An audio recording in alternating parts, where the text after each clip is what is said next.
포트폴리오의 다변화 차원에서 전통자산과 디지털 자산, 본인의 성향에 따라서 아니면 자산의 규모에 따라서 적절히 배분하는 것은 저는 이거는 옵션은 아니고 필수라고 봅니다. 물론 뭐 중국만큼 절대적인 익스포저를 한국 수출에 차지하고 있지는 않죠. 하지만 특정 산업, 특정 섹터에서는 좀 다를 거다.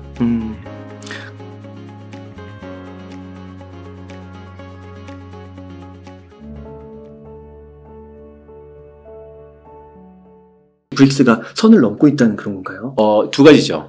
브릭스가 어떻게 보면 러시아 우크라이나 전쟁 이후에 이제는 브릭스는 투자처로서는 매력이 없다라는 게 대부분 생겼다가 러시아 우크라이나 전쟁이 우크라이나가 선전하면서 또한 미국의 참전으로 지금 한 8, 9개월 되게 길어지면서 러시아가 이제 더 이상 힘을 못 쓰고 중국도 처음에는 이리저리 눈치 보기 하면서 브릭스에 대한 매력도가 떨어졌었는데 최근에 보면 달러 지입 패권이 흔들리면서 다시 보자 브릭스, 그러니까 브릭스끼리 또 똘똘 뭉치는 경이 있고 또 그들이 상당히 현 상황에서 글로벌 경제에 미치는 영향력이 상당하거든요. 원자재 그런 부분들. 그렇죠. 네, 그래서 이런 분들을 놓고 봤을 때 다시 보자 브릭스라는 얘기도 있습니다.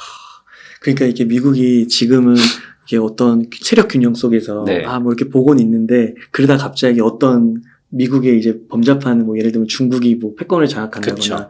러시아가 장악한다 하거나 뭐 유럽에서 독일 뭐 어디 국가들 좀 이렇게 뭔가 이게 생기면 그때 또 개입을 할 수 있는 거고. 맞습니다. 야. 그래서 이게 되게 재밌는 그러니까 꼭 거시 경제만 놓고 보는 게 아니지만 이 좌우 맥락을 알아야 되고 하지만 그 모든 것을 해석할 수 있고 자기가 판단할 수 있으려면 기본 펀더멘털은 경제 지표를 좀 알긴 해야 돼요.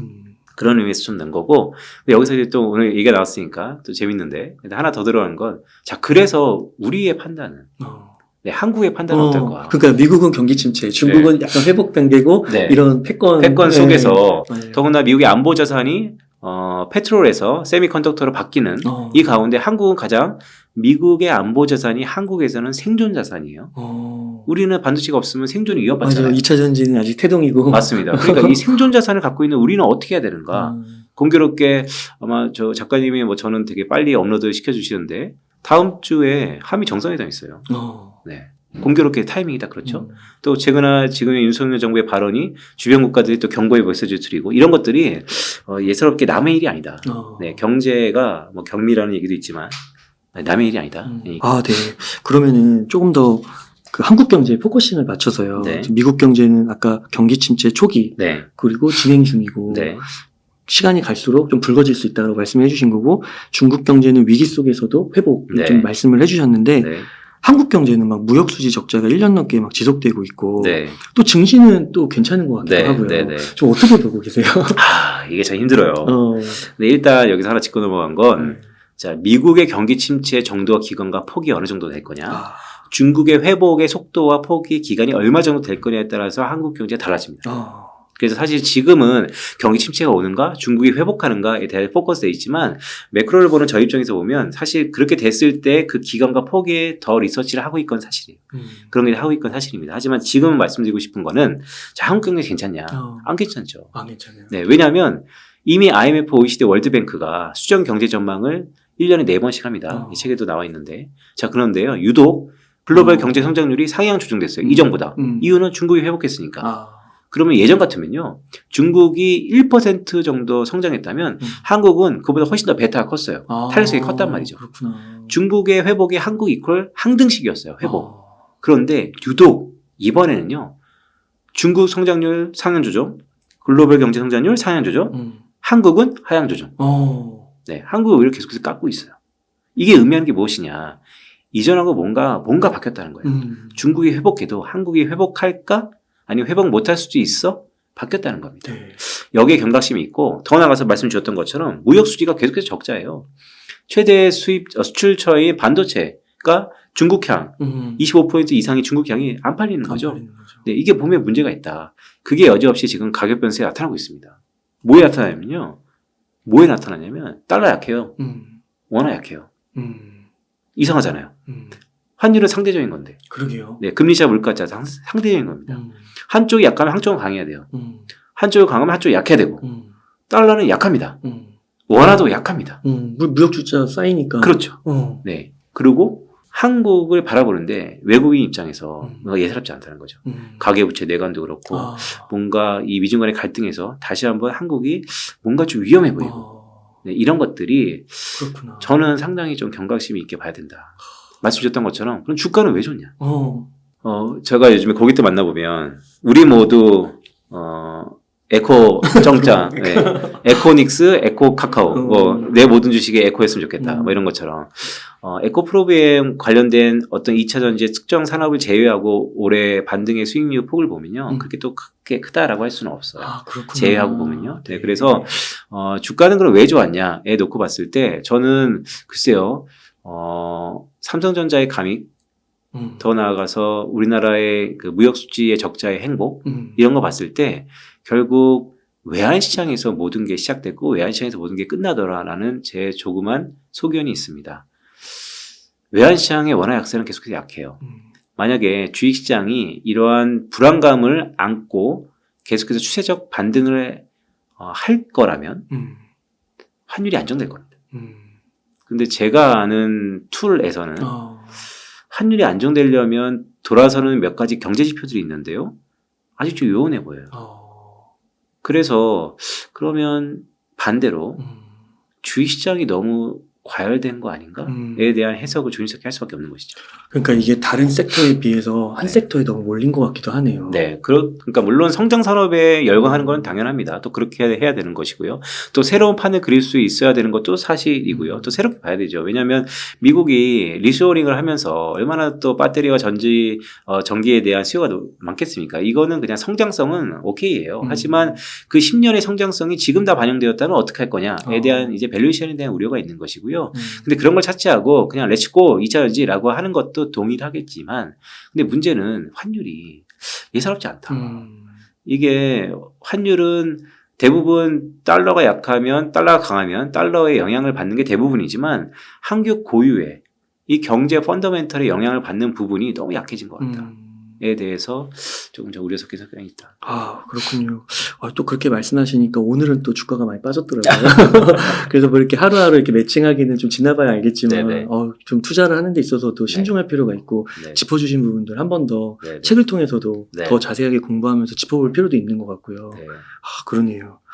그러면 그 유럽은 많은 분들이 좀 이렇게 간과하는 것 같기도 하더라고요. 그냥 그거는 좀 어떻게 생각하세요? 유럽이 사실 한 4개월, 5개월 전만 하더라도 가장 스태그플레이션에 가까웠던 지역. 러시아 우크라이나 전쟁으로 인해서 경기는 풍지박살났고 인플레이션은 기하급수적으로 걷잡을 수 없이 올라갈 거다. 하나는 맞고 하나는 틀렸죠. 인플레이션은 여전히 높아요. 10% 넘었더라고요. 영국 같은 경우. 네, 여전히 높습니다. 여전히 높고 인플레이션 잡기 위해서 ECB는 기준금리 인상 속도를 높일 거다라는 게 컨센서스로 자리 잡고 있고 저는 미국은 좀 더 기준금리 인상이 좀 더 빠르게 끝나고 오히려 연준이 얘기하는 스탑 앤 포즈 즉 금리 인상 이후 동결이 아니고 비자발적으로 인하할 수 있다는 생각까지 갖고 있어요. 이미 시장 금리는 다 그걸 반영하고 있다고 보고 하지만 유럽은 좀 템포가 늦을 것 같습니다. 경기는 어느 정도 반등하는 것 같아요. 뭐 따뜻한 날씨 탓도 있었지만 생각보다 러시아 우크라이나 영향이 여파가 좀 적었다라는 게 있어요. 그런데요. 지금 유럽은 회복하는 조짐이 상당 부분 중국 때문이에요. 중국 사람이 이제 한국 안 옵니다. 유럽 여행 간다. 여행 수요가 있고요. 또한 프랑스 마크롱이 왜 시진핑까지 이렇게 갖고 서로 미력을 했겠습니까? 물론 에어버스라는 비행기를 사주기도 했지만 전반적으로 두 지역 간의 이 교역이 더 끈끈해요. 자, 중국의 회복은 한국보다는 유럽의 회복으로 좀 더 포지셔닝 되는 것 같습니다. 그런 의미에서 보면 유럽은 중국의 회복세에 따라서 지금의 유럽을 바라보는 온도차가 달라질 것이다.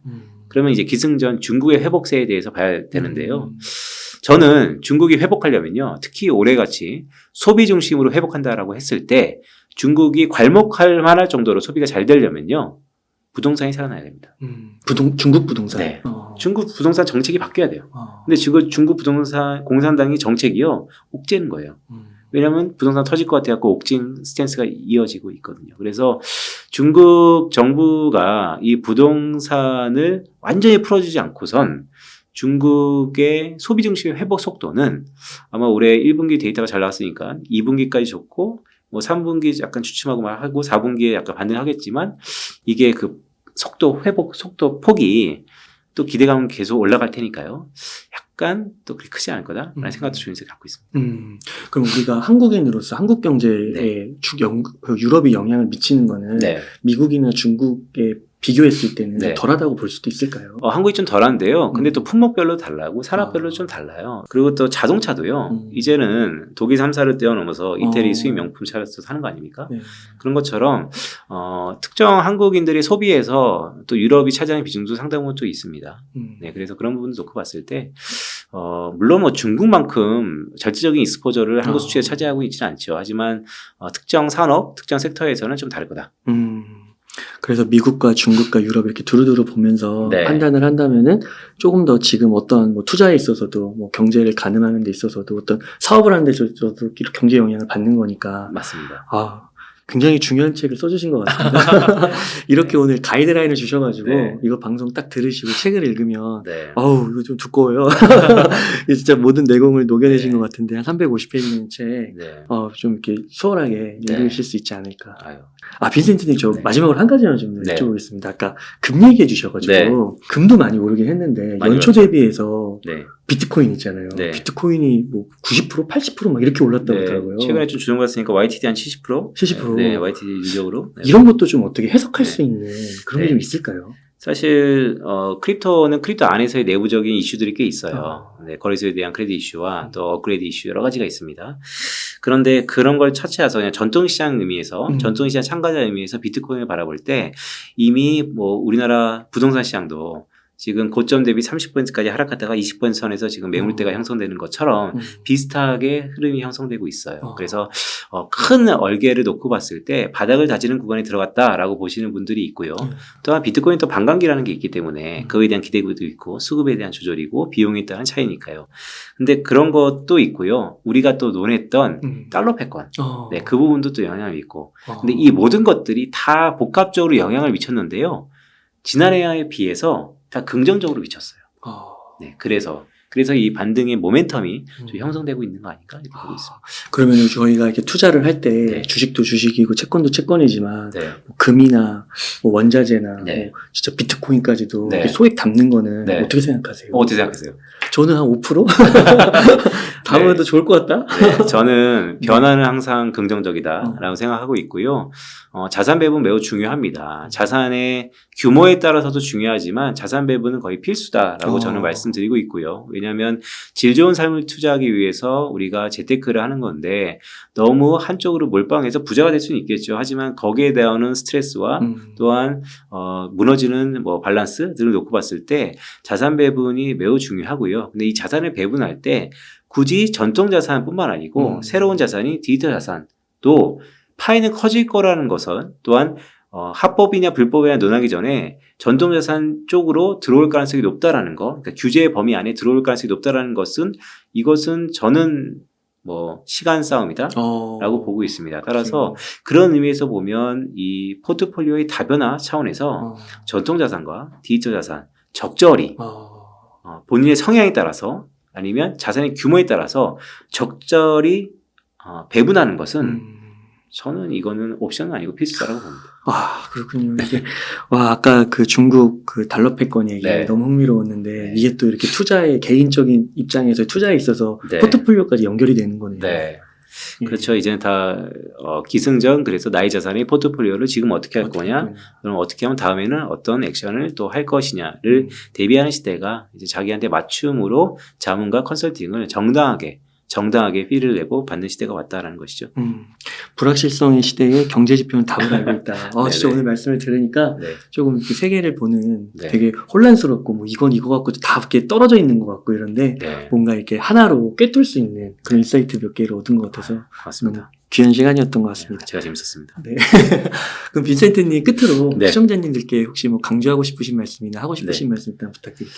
네, 웅달 책방 구독자 여러분, 일단 뭐 저 개인적으로 보면 책이 나왔습니다. 네, 항상 대중 앞에 어떤 것을 내보인다는 것은 상당한 용기가 있습니다. 호불호가 있기 때문인데요. 그래도 뭐 담담하게 저의 길을 가려고요. 하나 썼습니다. 그래서 조금은 도움이 될 것 같다라는 생각으로 여러분들 좀 투자 기본서지만 그때그때 좀 투자를 하시는데 철학을 정립하는데 도움이 됐으면 좋겠다라는 생각을 개인적으로 드리고 싶고요. 두 번째는 지금은 분수령입니다. 네, 올해 한 해 놓고 봤을 때 2분기는 제가 분수령이다라고 꼽았던 유독 중요한 시기이고요. 더구나 2011년 같이 미국의 크레딧 이슈가 다시 한번 불거지고 있습니다. 2011년엔 7월이었고요. 지금이랑 비슷한 모습도 많기 때문에 특히나 미국의 기준금리 인상 저는 마지막 댄스가 될 수 있다. 라스트 댄스를 5월 FOMC로 보고 있기도 한데요. 그런 의미를 봤을 때 매우 중요한 2분기이기 때문에 그럴 때일수록 back to basic, 또 기본에 충실하자라는 말씀을 드리겠습니다. 기본에 충실하기 위해서 빈센트 이코노미스트님께서 쓰신 경제지표를 읽는 시간 꼭 한번 읽어보시면 너무 좋을 것 같습니다. 이렇게 해서 빈센트님을 모시고 이야기를 나눠봤습니다. 긴 시간 동안 일카이 사이트 많이 나누셔서 감사의 말씀드립니다. 오늘 고생 많으셨습니다. 고맙습니다.